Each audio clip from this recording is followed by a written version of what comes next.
All right, so we're coming to you from Toronto, Canada. We just finished the AERA National Convention Annual Meeting. Yeah. Annual meeting. Yeah. It's because it's international, really. Yeah, and every few years they come up to Canada. Yeah, so this is my second AERA in Canada. I went to Vancouver. Can't remember the 2012, year. I believe, 2013, somewhere around there. It's all a little blurry. Yeah. So we have an Invisible College breakdown that is going to be episode 37. This will be episode 38. So the Invisible College is a little separate. It's meant for more of these interactive sessions, thinking big picture, and collaborative, conversational. What we're covering today is SIG 93, which is research on learning and instruction in physical education. So we're a special interest group, and we get a certain amount of allotted sessions during the greater AERA conference that has over 10,000 people come. It's massive. So we get certain sessions. So we have 2 roundtables and 2 paper sessions. So Sarah, can you explain the difference between the two? Sure. So a roundtable session is a group of authors that present their papers in 12 to 15 minutes. Mm-hmm. And we always leave space for questions and clarifying things with that research. But it allows us to often have more papers allotted in that time frame. And the first time I attended a roundtable, I was totally overwhelmed because you walk into this giant ballroom and there's just literally round tables, go figure, spaced throughout. And so you may have 12, 20, 30 people kind of huddled around this one paper, listening to an author present their and very open in the way they present. Some people, like I flipped my laptop around and clicked through slides and gave almost like a paper presentation. Others just hand out a 2-sided document and talk through their paper. Absolutely. So a little bit different format. The paper sessions are 10 to 12 minutes, and you are the only person speaking, and you have a huge screen behind you. Sure. Everybody does PowerPoint. I don't think I've ever seen I've seen a video, and some people accentuate with a handout as well. Yeah. But then in a paper session, you have what's called a discussant. Yep.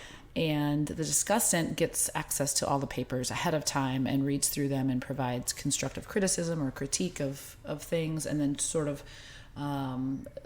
finds themes or common threads in the papers and gives their feedback on that. And usually and you were a discussant for the first time ever. I was. I didn't realize I had signed up to be a discussant. I thought clicked the wrong button. I did. You thought you were going to be a chair. I thought I was going to be a chair. I thought I was just going to keep time and help out the SIG, serve the SIG. But I had an opportunity to do that, and it was a little intimidating. And it can be intimidating because because then this person is sharing their thoughts on your paper publicly, in these arenas. And so, the first time I ever had a paper session that had a discussant on at AERA, it was David Kirk. Oh boy. And he gave me very good constructive feedback, and I was scared for 2 days to be publicly feedbacked.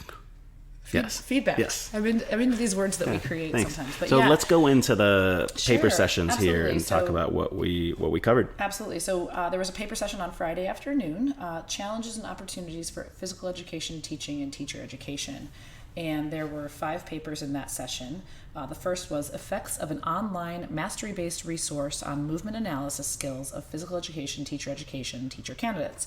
And that came to us from our friends at SUNY Cortland, Helena Barrett, Matt Madden, and Erica Pratt. Yeah, and this was an interesting session because I've actually gotten access to these. So they have this QR code that links to these videos, and they restructured their teaching because they figured that their students were not understanding the movement analysis very well between a beginner, intermediate, and advanced, and how to assess them. So they created these videos, which are really, really cool. And I love using them. So they actually restructured their whole entire curriculum to have these modules be a part of it. Really, really interesting presentation. Very cool. The second paper was examining the relationship between the Apprenticeship of Observation and the Physical Education pre-service teachers' conceptions of assessment. And that came from Glenn Foster Hushman, Carolyn Hushman, and Karen Lepskodro, University of New Mexico. That paper sort of talked about the experiences of students before they become pre-service teachers, and how they sort of conceptualize assessment, and how that can be addressed, adjusted, problematized, however you want to slice and dice it, in a teacher education program. So that was really interesting, especially with the push for assessment in schools. So that was neat. The next paper was Physical Education, Future Teachers, Self-Efficacy Toward Inclusion and Its Relation to Physiological and Affective States. And that came from a group of scholars from Brazil. And University of Sao Paulo, I think. As well as the University Estadual Paulista. I'm very sorry for mispronouncing any of these names, because I didn't catch all the names. But it was a super interesting look into, this was one of the first papers that looked at adapted physical education and people working with students with disabilities in the Brazilian context. Yes. And I think it's awesome to get this different perspective. And I love the fact that these scholars from Brazil thought enough of our PE SIG to travel all the way up to Canada to present their work. And It was really interesting. Yeah, I thought it was outstanding, and just so it just again shows you that we all have so much more to learn. So I just thought that was outstanding. Then there was this review of research on teaching and physical education, 2 decades of progress. And Risto, you were an author on that? I was an author on that. Oh. And Dylan Landy, Steve Silverman, Dario Novak as well. But I actually recorded that. So I do have a 12-minute recording that we'll put out. So we won't cover that too much. We'll skip Basically, we found 1,000 articles on research on teaching and PE over the last 20 years and systematically analyzed it. It took us 680 hours of work to do that. So about 17 weeks straight of 40-hour work weeks. I started this project with Steve in grad school, and I'm in my 4th year in the university. So things take time, but that will probably be a future episode on this podcast. So we're not going to talk any more about it right now. Then there was one last paper in this session, and that was Twofold Opportunities for Learning in a Collaborative Self-Study by Anne O'Dwyer and Richard Bowles from Mary Immaculate College, which is in Limerick, Ireland. And this paper was a collaborative self-study on the coaching and teaching perspectives. Yeah. And in this context, they had the pre-service teachers were being taught teacher education in classes, but also they played on the Gaelic football team for the university. And the same professors were coaches. Yes. And they were coaching the pre-service teachers. So it was this context that kind of blows my mind to think that they're in that, because that's not how it works in the U.S. So it was a completely different situation and really fascinating stuff. So. Yeah, absolutely. So that was the end of the first paper session, and Ang Chen gave some remarks there, and I don't recall everything, but I know he gave a lot of guidance and feedback to the authors. So and he's so well respected in our field for all of the research that he's done over his career. So the next session that our SIG hosted was a roundtable. Physical activity in alternative spaces and with alternative instructors. And the first paper there was Classroom Teachers' Views of Pupils' Health and Wellness in AERA New Zealand Perspective. And those authors were Dominique Banville from George Mason, Ben Dyson from UNC Greensboro, Pam Kalina from, and Mike McAllis. Pam Kalina, Arizona State University, and then McAllis Solanu from the University of Queensland. Yep. And Dominique allowed me to record her presentation, so I will actually put that out as well. It's a 12-minute roundtable presentation, so you'll get a really deep insight into that. Oh, that's awesome. If you're interested. But it was interesting because in the New Zealand context, elementary general teachers are asked to teach physical education, but they're not very well trained. So this paper talks of that context. And I think it relates to another context from Ireland. Yes. Was it in the same session? Yeah, it was actually the very next paper. Oh, yeah. Primary physical education, external provision.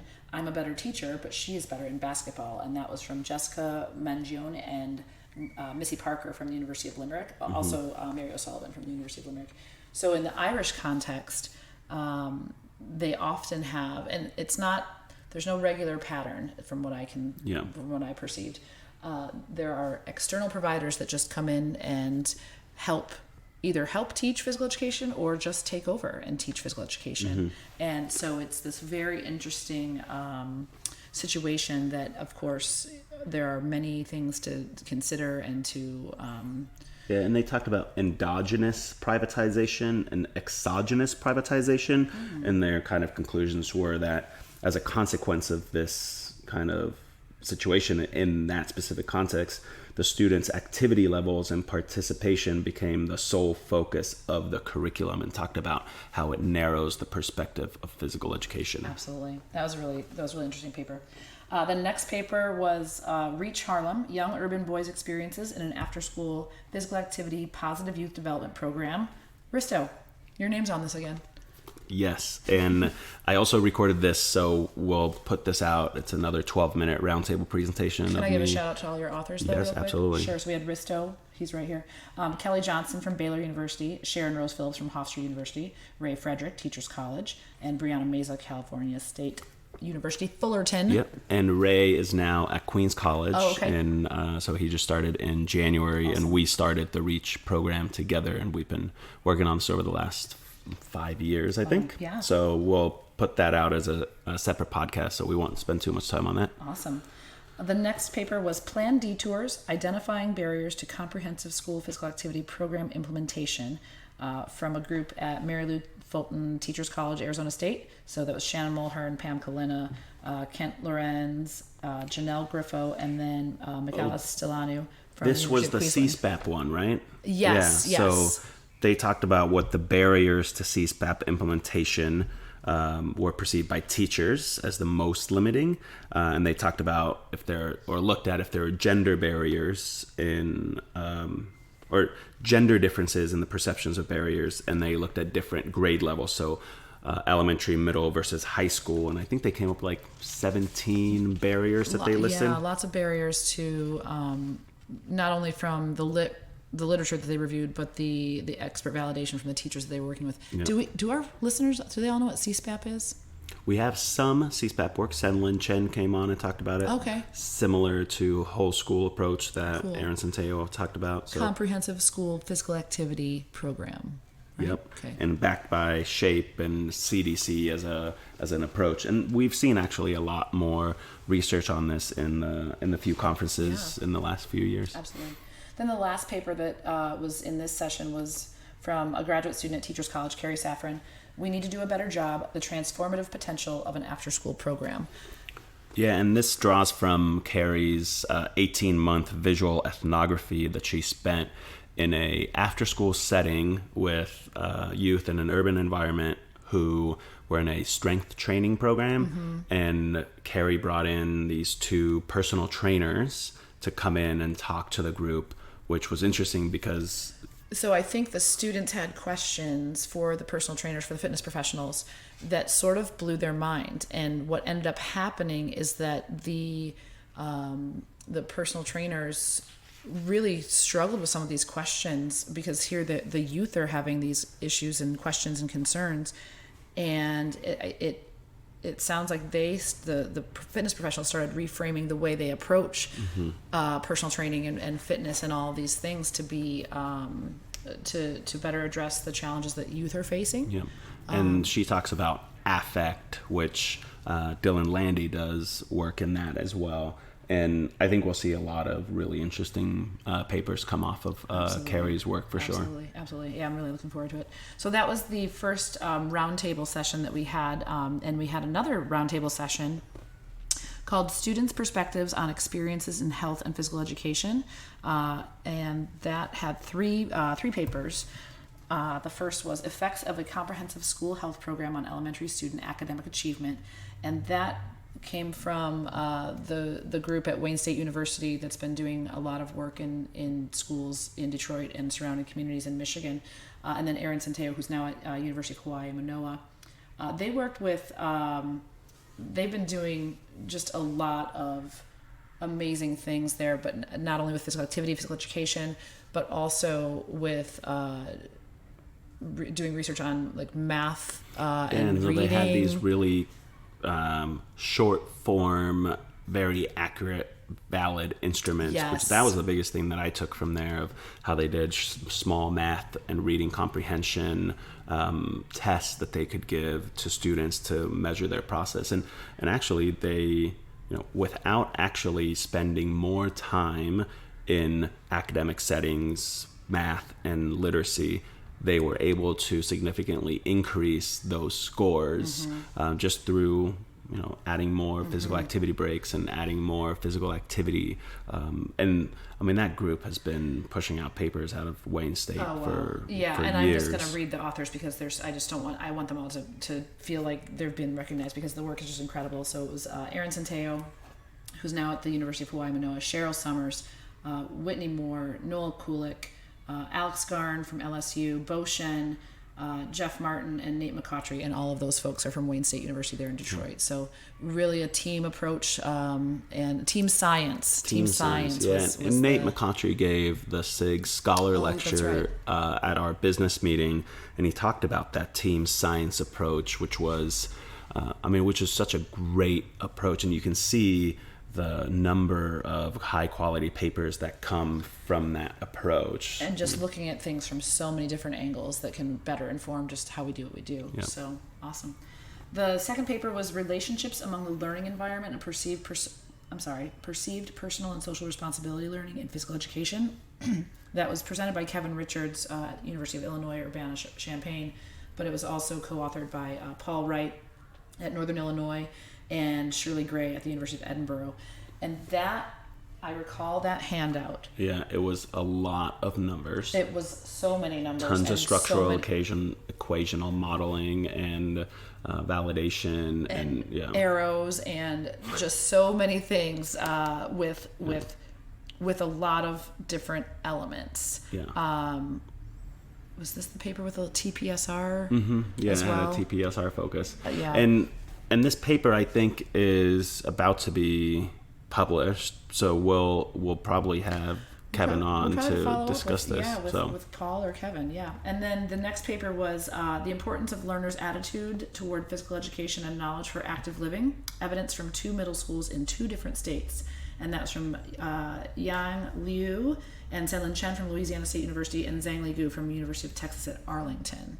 And so that paper was looking at physical activity attitudes towards physical education. They actually looked at like weather, precipitation, and how did that make, or did it have any effect on a ton of different measures. I think they had student attitude. They had 2 separate schools, probably about 600 to 800 students in that study. And it was 2 different states. So, and for me, I think what it can show is all of the different, how every state has such a different context and such a different approach to physical education. So it's difficult to, it's very difficult to generalize and say like, well, here's a curriculum, like it can work anywhere, because it can't. There's all sorts of elements involved. So those are the 3 papers in our second roundtable session. We then had one more paper session. And this was the social justice. Yeah, physical education and activity settings as spaces for social justice. And I was actually the discussant on that session. So I've actually read all these papers very well, and I'll do my best to not, ramble for too long. But the first paper in that session was All Physical, No Education, LGBTQ Experiences of Physical Education, from Dylan Landy, who's at Towson University. But this research was based in his dissertation research at University of Auckland. University of Auckland. Yeah, and he was working with about 60 teens from a community organization who identified LGBTQ, and just talking with them about, in various ways, about their experiences in physical education and physical activity. And that was the Lawrence F. Locke Graduate Student Award paper as well. Yes, so this was the presentation that went with that. So found, was kind of breaking down all the binaries and how the binaries in physical education had an impact on these students. And so really interesting paper. So much rich data. I don't know if it'll be 2 papers, a book. I'm not sure, but it'll be worth reading for sure. The next paper was Confident in My Skin, Ethnic Minority Female Physical Education Teachers, Transformational Resistance for Social Change, by Mara Simon, who's at Springfield College, and Laura Azzarito at Teachers College, Columbia University. That was a study about 4 ethnic minority teachers in physical education who taught in primarily white schools, which was really interesting to look at how their marginalized positions actually empowered them to help navigate just a lot of different elements. And so Mara's an incredible writer. I really enjoyed reading her paper. I felt like I knew the participants by the end of that paper. So the next paper was Creating Third Space Physical Culture for Recent Immigrant Girls, Instagram as a Space of Marginalization and Resistance. That was by Jess Lee and Laura Azzarito from Columbia. And Jess did a study using Instagram to work with recent immigrant girls, sort of navigate and create this culturally relevant space for themselves, which was really interesting. Social media is such a big deal to youth and now adults, and so I think this is going to be a great way to sort of help us older folks like me stay connected to the youth. So that was a really cool paper as well. The next paper was LGBTQ Issues in Physical Education, an Analysis of Published Scholarship by Dylan Landy, Sarah Flory, and Carrie Safran from Teachers College. And that was just an analysis of all of the scholarship on LGBTQ issues in physical education. Didn't find a ton of papers to review, but we have seen an increase in scholarship over the years, and just sort of looking at where is this being published, how is it being published, really interesting stuff to sort of see where we're at and where we could or should go next. Then the last paper was Standing in the Gap, a Social Justice Ethnography of a Historically Black Physical Education Teacher Education Program by Langston Clark from the University of Texas, San Antonio. And this was a really interesting paper about a PET program at an HBCU and how both the faculty and the students sort of redefine social justice in that context. And again, I think it just helps us understand how we should be a little bit more broader thinking about a lot of different things. So then I gave some remarks about the papers, and then we just...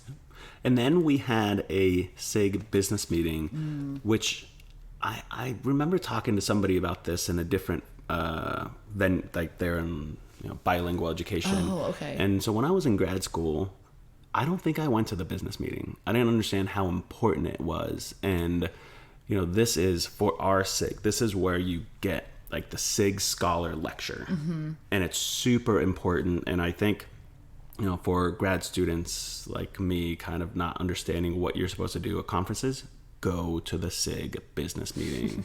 Like, you have this tremendous, like this time, Nate McCautry, this tremendous scholar in our field who's brought in like $11 million in grant funding over his career and been so instrumental in a ton of his research. And he gets to talk about his career, and Kim Oliver was there last year who gave that. And so I think the SIG business meeting, for what it's worth, it's really like a nice capstone at the end of the conference to leave to listen to these tremendous scholars. Yeah, it usually is the last session that we have. Not every year, but usually it is the last session that we have. So it kind of wraps a bow on the conference setting. So that's really cool. So, yeah. And next year we're in San Francisco.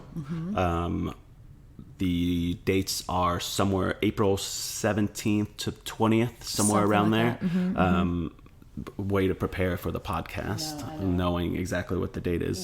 So it's in late April. the call comes out, and usually the papers are due at the end of July. The Invisible College will be due at the same time this year. And then, we hope to have a lot of your submissions. And if you are listening to this and you've never reviewed for AERA SIG, the portal is now open. So if you have an AERA login, go to the 2020 portal and sign up to be a reviewer.